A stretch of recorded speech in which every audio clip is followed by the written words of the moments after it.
Ada sesuatu yang rasanya mulai lepas dari tangan, meluncur lewat sela jari kita. Ada sesuatu yang mulanya tak begitu jelas, tapi kini mulai merasakannya. Kita saksikan udara abu-abu warnanya. Kita saksikan air danau yang semakin surut jadinya.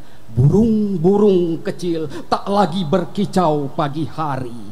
Hutan kehilangan ranting, ranting kehilangan daun, daun kehilangan dahan, dahan kehilangan hutan. Kita saksikan zat asam didesak oleh karbon dioksida dan mengkilas paru-paru.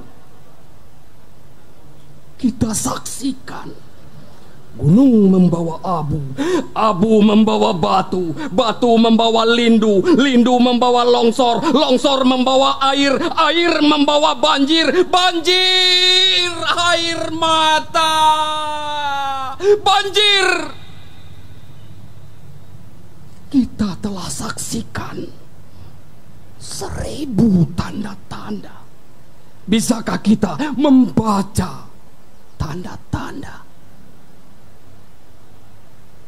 Kami telah membaca gempa, kami telah disapu banjir, kami telah dihalau api dan hama, kami telah dihujani abu dan batu. Ampunkan kami ya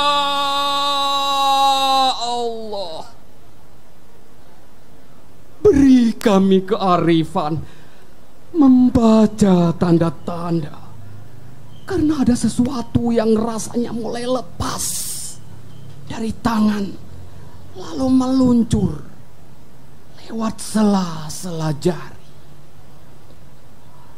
Karena ada sesuatu yang mulanya tak begitu jelas, tapi kini kita mulai merindukannya. Terima kasih. Salam lestari.